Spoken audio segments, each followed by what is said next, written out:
Ադրբեջանի արտգործնախարարը վերստին նշել է, որ Հայաստանի սահմանադրության շրջանակում Ադրբեջանի նկատմամբ տարածքային պահանջների առկայությունը, Հայաստանի սպառազինումը և ռևանշիզմի միտումը շարունակում են մնալ խաղաղ գործընթացի ամենամեծ խոչընդոտը։ Պաշտոնական Երևանը բազմիցս հակադարձել է Բաքվին, նշելով, որ Հայաստանի սահմանադրության մեջ հարևան երկրների նկատմամբ տարածքային պահանջ չկա։ Սաուդյան Արաբիայում ամերիկյան և ուկրաինական պատվիրակությունների բանակցություններին զուգահեռ Մոսկվան ու Կիևը հաղորդում են անօդաչու թռչող սարքերի զանգվածային հարձակումների մասին։ Մոսկվան հայտնում է առնվազն 3 զոհի մասին։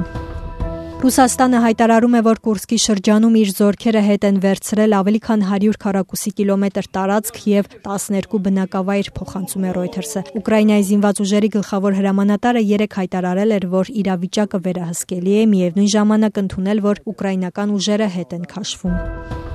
Ուկրաինայի նախագահը Միացյալ Նահանգների նախագահ Դոնալդ Թրամփին ուղարկած նամակում ներողություն է խնդրել Սպիտակ տանը տեղի ունեցած միջադեպի համար, հայտարարել է Միացյալ Նահանգների նախագահի բանագնաց Սթիվ Ուիտքոֆը Fox News-ին տված հարցազրույցում։ Փետրվարի 28-ին Վաշինգտոնում Օվալաձև սենյակում Թրամփի և Զելենսկու հանդիպումը թեժ վեճի վերածվեց։ Միացյալ Նահանգների փոխնախագահ Ջեյ Դի Վենսը Զելենսկուն մեղադրեց անհարգալից լինելու մեջ։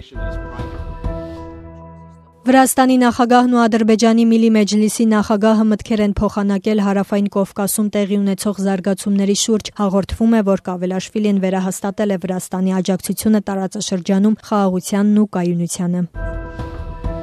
Քրդական սիրիական ժողովրդավարական ուժերը միանում են Սիրիայի նոր պետական կառույցներին։ Համաձայնագիրը ստորագրվել է Սիրիայի ժամանակավոր նախագահ Ահմեդ Ալ-Շարայի և քրդական սիրիական ժողովրդավարական ուժերի հրամանատար Մազլում Աբդիի միջև։ Փաստաթուղթը նախատեսում է Սիրիայի հյուսիս-արևելքում սիրիական ժողովրդավարական ուժերի կողմից վերահսկվող քաղաքացիական և ռազմական հաստատությունների ինտեգրումը կառավարական կառույցներին։ Խոսքը վերաբերում է նրանց կողմից վերահսկվող սահմանային անցակետերին, օդանավակայանին, նավթի ու գազի հանքավայրերին։ Միացյալ Նահանգների նախագահ Դոնալդ Թրամփը հանձնարարել է հավելյալ 25% մաքսատուրք հավելացնել Կանադայից Միացյալ Նահանգներ ներմուծվող պողպատի և ալյումինի բոլոր ապրանքների համար, դրանց ընդհանուր մաքսատուրքը հասցնելով 50%-ի։